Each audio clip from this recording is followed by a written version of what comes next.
आज तथ्यों के साथ आप देखिए कैसे नेशनल टेलीविजन न्यूज चैनल्स, कहने को न्यूज चैनल्स, आपके सामने झूठ दिखाते हैं और जब वो झूठ पकड़ा जाता है तो कैसे दुम दबा के भाग जाते हैं।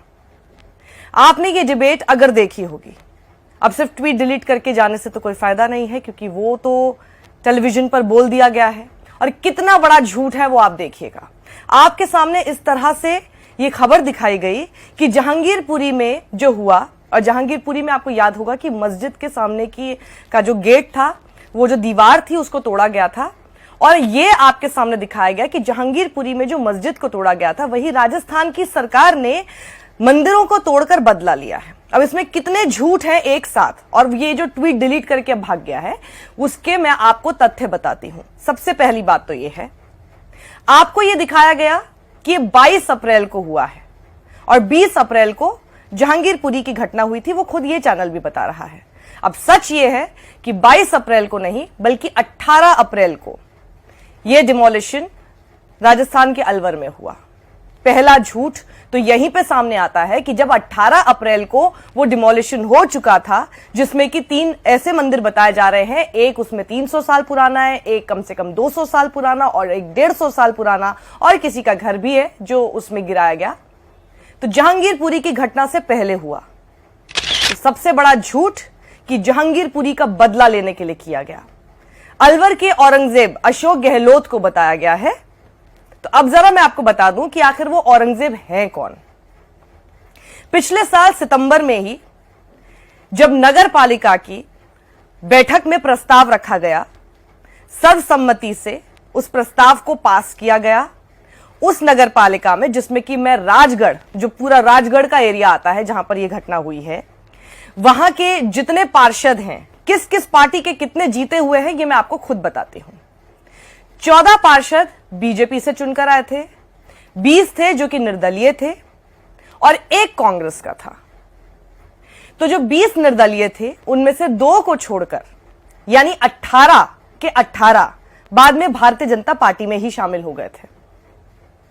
तो 14 और 18 यानी 32 पार्षद, 35 पार्षदों के इस राजगढ़ में पूरे बीजेपी के ही हैं। सर्वसम्मति से इन सब लोगों ने उसको पास किया। उसका चेयरमैन बीजेपी का आदमी। वो चाहते तो डिसेंट नोट दे सकते थे पर नहीं दिया। जिसकी नींव 7 महीने पहले रख दी गई थी, उसको न्यूज 18 जो कि अंबानी का चैनल है, उसके जो एम्प्लॉइज हैं, उसके नफरती एंकर हैं, आपके सामने यह कहकर बोलते हैं कि 20 अप्रैल को हुए जहांगीरपुरी के बदला लेने के लिए किया गया था।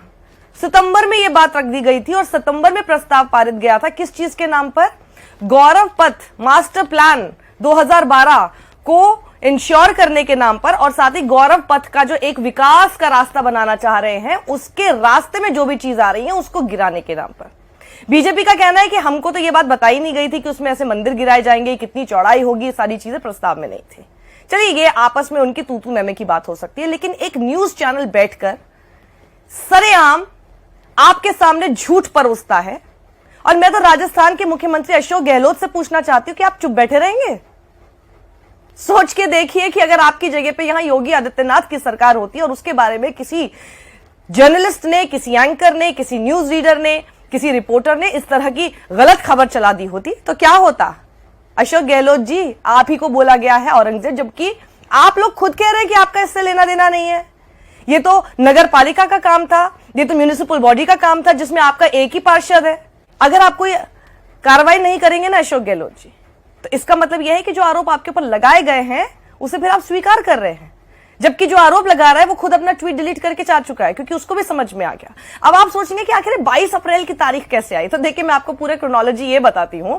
ये जो चैनल है और इस चैनल की हिस्ट्री रही है, ये चैनल कोई अपनी इन्वेस्टिगेशन कभी नहीं करता है। अपने पत्रकार इसके जमीन पर पता नहीं कितने ही होते हैं, वो आपको इनके डिबेट के स्तर से पता चल जाएगा। कोई ग्राउंड लेवल वाली पत्रकारिता इनकी होती नहीं है। इनको जो फरमान और इनको जो खबरें मिलती हैं वो इस आदमी के, जो कि बीजेपी आईटी सेल का हेड है, अमित मालवीय, उसके ट्वीट से मिलती है। उसका tweet is like the gospel truth for news 18 anchors. उनको लगता है हाँ भाई, हमारे भगवान ने एक अगर खबर हमारे सामने रखी है, साक्षात खुद हमारे सामने उन्होंने परोसा है, इसके ऊपर बहस करनी चाहिए और जो एंगल इन्होंने दिया है उसी को दिखाना चाहिए कि हिंदुओं के साथ कितना बुरा हो गया है। तथ्य किसको जानने हैं? आप लोगों ने बैठ के पूरी डिबेट देख ली होगी, तथ्य के नाम पर आपको कुछ बताया नहीं गया होगा। सबसे बड़ा तो आपके सामने तथ्य के नाम पर इतना बड़ा झूठ यही बोल दिया कि 22 अप्रैल, आप क्योंकि 22 अप्रैल की डेट यहां से आती है कि अमित मालवीय इनके सरकार, इनके सरदार 22 अप्रैल को ट्वीट करते हैं। ये खबर एक जर्नलिस्ट के पास 22 अप्रैल को आती है, वो भी बीजेपी आईटी सेल के हेड द्वारा। और थोड़ी भी कोशिश इस पूरे चैनल ने, इसके किसी एम्प्लॉय ने, पूरे इनपुट आउटपुट असाइनमेंट किसी ने ये नहीं की जानने की कि आखिर ये घटना कब की है। या ये हो सकता है कि इनको सब पता था लेकिन झूठ परोसना था, आपके सामने परोस दिया। आपको ये जताना था, एक पूरा 1 घंटे का शो आपको ये कहकर दिखाना था कि जी जहांगीरपुरी का बदला यहां पर लिया गया है। और तथ्य मैंने आपको पहले ही बता दिए। बहुत ज्यादा तथ्यों में तो आप लोग वैसे भी नहीं जाते, तो बहुत लॉजिकल बात ही मैंने आपके सामने कर दी। पार्षद सारे बीजेपी के, वहां की नगर पालिका पूरी बीजेपी के अंडर, ये जो डिमोलिशन ड्राइव हुआ है ये पूरा बीजेपी ने कराया है, जिसकी पूरी आधारशिला उन्होंने पिछले साल ही सितंबर में रख दी थी। और इसलिए रखी थी क्योंकि इनको पता था कि इतना सेंसिटिव मैटर हो जाएगा, जिसके लिए उन्होंने कम से कम इतने पुलिस वाले वहां पर बुला लिए थे। तो इनको ये पता था कि इसका मामला बहुत ज्यादा पकड़ ले जाएगा और सेंसिटिव हो जाएगा, और सेंसिटिव इनको बनाना भी तो था, क्योंकि इनको शायद ये भी हो सकता है कि इनको यही लगा हो कि जी सरकार तो राजस्थान में कांग्रेस की है, हम कुछ भी करेंगे चुपके से उनके ऊपर डाल देंगे। आप लोगों को तथ्यों से कोई लेना देना नहीं होता है, तो आप लोग वो मान भी जाएंगे। और पूरी फेक फैक्ट्री मशीनरी जैसे कि न्यूज 18 और उसके एंकर्स तो लगे हुए हैं इनके काम में, और आपको ये झूठ बता दिया जाएगा, और झूठ आपको बता भी दिया गया। लेकिन अब मेरा सवाल यह है कि इनके ऊपर कार्रवाई करने से कौन रोक रहा है? मुकेश अंबानी का ये न्यूज चैनल लगातार समाज में नफरत फैलाने का काम कर रहा है, जहर फैला रहा है, और उसके रेपरकशंस ये हैं, उसका नतीजा ये है कि इसके खुद के कर्मचारियों पर भी उसकी गाज गिर रही है। जब ये चैनल उस वक्त यूं उंगली अपने मुंह पर लगाए बैठ जाता है, चुप होकर बैठ जाता है, जब इनके एम्प्लॉयज के ऊपर गाज गिरती है तो ये चुप हो जाते हैं। और यही सारे जहर फैलाने वाले एंकर्स उसके बाद में दुस्साहस करते हैं वही हरकतें करने का, क्योंकि इनको लगता है कि इनके साथ तो कभी कुछ होगा नहीं।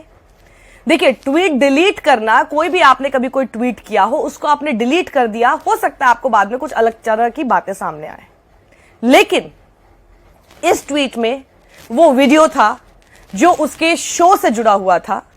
वो शो आपने बाकायदा अपने चैनल पर चलाया है और आपकी पूरी जिम्मेदारी बनती है। अगर आप अपने आप को एक न्यूज अथॉरिटी, न्यूज चैनल मानते हैं, नहीं मानते, आप अपने आप को खुद ही एक प्रोपेगेंडा मशीन मानते हैं, तो फिर तो आपसे फिर कोई गुंजाइश ही नहीं है किसी भी तरह की अकाउंटेबिलिटी, जिम्मेदारी मांगने की। फिर तो आपके ऊपर फिर एक्शन भी फिर उसी हिसाब से होना चाहिए। तो आपकी तरफ से कोई इसके बारे में माफीनामा आपके चैनल पर नहीं चला गया। ये कोई एक महज एक ट्वीट नहीं था कि किसी ने आके बस कुछ भी ट्वीट कर दिया। ये बाकायदा 1 घंटे तक इसके ऊपर चैनल पर शो चलाया गया है, इसके ऊपर डिबेट की गई है, और सिर्फ डिबेट नहीं, यूट्यूब और सारे सोशल मीडिया प्लेटफॉर्म्स पर अपलोड किया गया है, यहां भी डाला गया था। वो तो जब लोगों ने बता दिया कि भैया झूठ बोल रहे हो खुलेआम, जब लगा कि भैया तो बहुत बड़ा प्रेशर हो गया है या कहीं से ऊपर से करवाया गया होगा, तो जिन ऊपर वालों ने ये करवाया तो वो ऊपर वाले मतलब अपना चैनल देख ही रहे हैं ना। तो मिस्टर मुकेश अंबानी, क्यों इतना जहर फैला रहे हैं आप? क्या मिलेगा आपको इस जहर से? जहर की खेती क्यों कर रहे हैं? क्यों इतनी नफरत फैला रहे हैं आप? कुछ हासिल नहीं होने वाला मुकेश अंबानी, आप ही के ऊपर आ जाएगा ये। आपके अपने लोगों पर तो वैसे ही आना शुरू हो गया है, आपके अपने ब्रांड पर इसके छींटे नहीं आएंगे अगर आप ऐसा सोच रहे हैं। जो आपके एडवर्टाइजर्स हैं, क्या उनको ये बताने की जरूरत पड़नी चाहिए हमको कि कल वो हल्दीराम था, आज आप हो सकते हैं, कल को आप हो सकते हैं। Mister Ashok Gehlot, we expect an action from you. एक एक्शन इसमें जरूरी है, क्योंकि अगर इसी तरह से जो इस आदमी ने शब्दों का इस्तेमाल किया है, दोबारा सुनाऊं आपको, सुनिए। जहांगीरपुरी वाला बदला, महादेव पर हमला। सोचिए अगर ऐसा नहीं है तो ये क्या इतना बड़ा इत्तेफाक है मतलब इतना बड़ा संयोग है कि 2 दिन पहले दिल्ली के जहांगीरपुरी में मस्जिद के गेट पर बुलडोजर चला, 2 दिन। क्या ये भाषा और आज राजस्थान वायलेंस इंसाइट करने की नहीं है? तोड़ डाले गए एक मंदिर। और मैं आपको पिछला ट्रैक रिकॉर्ड इनका बता दूं, उमर खालिद के केस में भी कोर्ट में इस चैनल ने ये जाकर माना था कि उस समय जो स्पीच हमने चलाई थी उस समय हमारा रिपोर्टर वहां पर नहीं था, और इन्वेस्टिगेशन करने पे ये चीज सामने आई और खुद न्यूज 18 ने ये माना कि हमने वो जो क्लिप है, उतनी सी क्लिप उमर खालिद के बयान की जिसके आगे पीछे का कुछ नहीं पता था, वो अमित मालवीय के ट्वीट से उठाई है। पूरा स्पॉन्सर्ड शो आपके सामने चलता है। और क्यों चलता है? आपको चुना गया है अशोक गहलोत जी वहां पर इसलिए ताकि आप राजस्थान की जनता के साथ न्याय कर सके। उन लोगों को किसी भी तरह के दंगे फसाद में ना फंसने देना आपकी जिम्मेदारी है। You are a complete full fledged state, law and order is in your hand. आपको यह सुनिश्चित करना पड़ेगा, आपको यह इंश्योर करना पड़ेगा कि किसी तरह के वहां पर दंगे ना भड़क जाए। और ऐसी चीजों से अगर दंगे भड़कने की सिचुएशन उत्पन्न हो सकती है तो आपको कार्रवाई करनी ही होगी ना, वरना कौन करेगा ऐसी कार्रवाई?